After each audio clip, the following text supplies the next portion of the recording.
चंद्रशेखर जोशी, देवभूमि today में आपका स्वागत है। 5 अप्रैल 1901 को सरला बहन यानी कि जो कैथरीन हेलमैन है, लंदन की यानी कि ब्रिटेन की नागरिक थी, आज उनकी 124वीं जयंती है। यानी कि जन्म से बेतानी होने के बावजूद वो भारतीय संस्कृति और भारतीय अध्यात्म, भारतीय धर्म, भारतीय परंपराओं में इस तरह से रसी और जब भारत गुलाम था उस वक्त वो हिंदुस्तान में आकर और भारतीय संस्कृति में रस बस गए। 1930 में लंदन में महात्मा गांधी से पहली मुलाकात के बाद वो उनकी शिष्या बन गई और गुजरात से होते हुए अल्मोड़ा के जनोदा आश्रम में उन्होंने सेवा करी और पूरे कुमाऊं क्षेत्र में महिला सशक्तिकरण से लेकर जन जागृति, स्वतंत्रता संग्राम, लोगों को प्रेरित करने का भी काम किया और जेल तक का सफर किया। आज चूँकि 124वीं जयंती है और इस जयंती को मनाने के लिए सरला बहन की शिष्या शारदा विदुषी जी भी यहाँ हैं, कच्चा हरी बाबा जी भी हैं, जो उनके अनुयायी हैं, उनके फॉलोअर हैं, वो यहाँ हैं। तो कच्चा हरी बाबा जी से जानते हैं सरला बहन जी का क्या योगदान था भारतीय संस्कृति में, भारतीय स्वतंत्रता संग्राम में।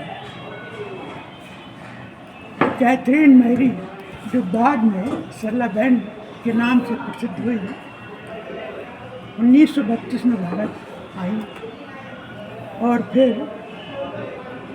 वर्धा आश्रम में भी रही। तो गांधी जी ने देखा कि ये अंग्रेज महिला गर्मी सहन नहीं कर पाती है, तो अल्मोड़ा उनको भेज दिया।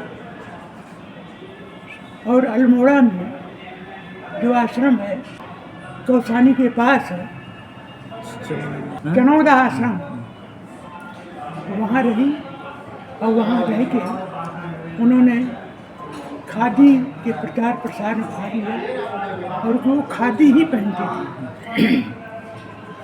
सरला बहन जी के संपर्क में मैं स्वामी गुरुकुलानंद कच्चाहरी 1980 में संपर्क में और वो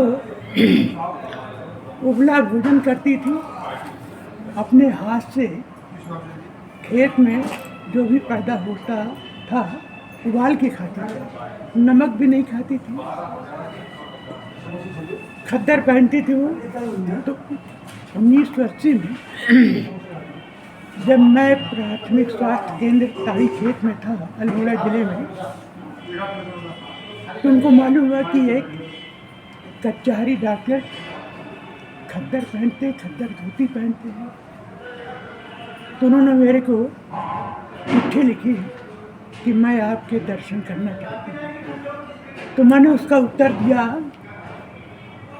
बहन जी मैं आपके चरण छूना चाहता हूँ। और मैं फिर 1980 में जून के महीने में धर्मघर बेरीनाग गया, तो उन्होंने बड़ा मेरा स्नेह आदर किया।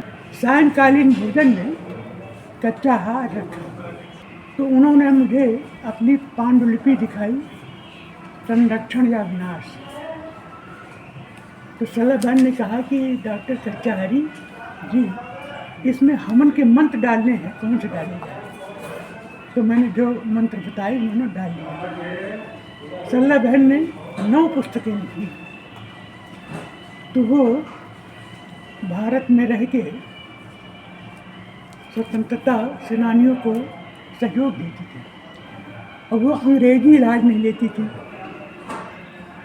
एलोपैथी तो छूटी नहीं थी, आयुर्वेदिक अथवा होम्योपैथी।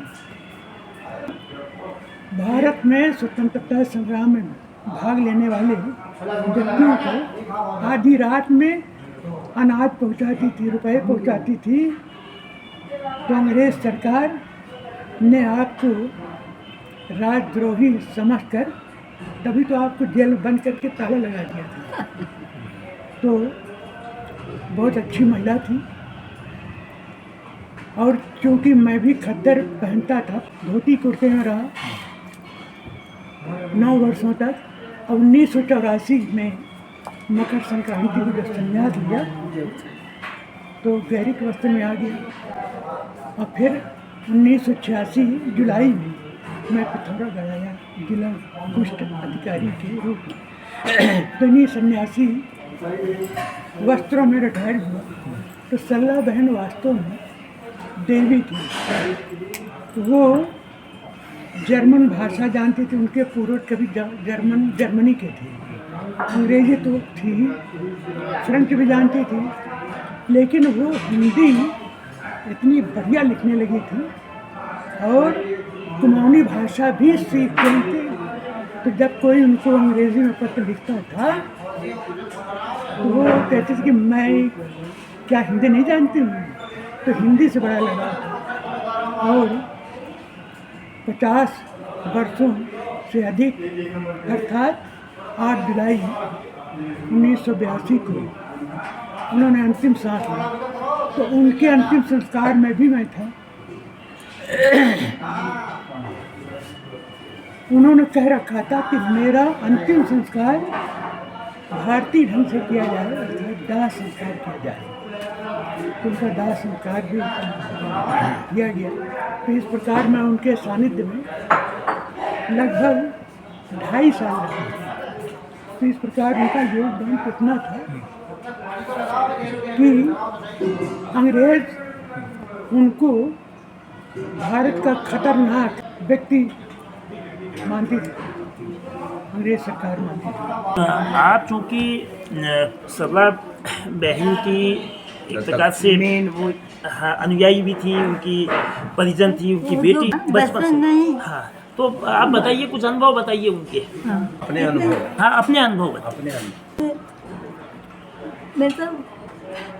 मैं बोल नहीं पा रही हूँ। जितना बोल पा रहे थोड़ा सा बता दो।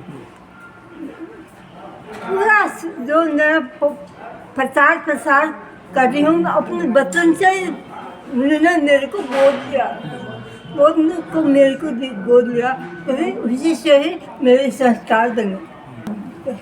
हाँ जी, हम इनके साथ जुड़ के, शारदा विदुषी जी के साथ जुड़ के हमें भी इतना अच्छा अनुभव होता है कि सरला बहन ने विदेशी होके हमारे भारतवर्ष के लिए इतना कुछ करा, तो हम यहाँ रह के क्यों नहीं कुछ कर सकते।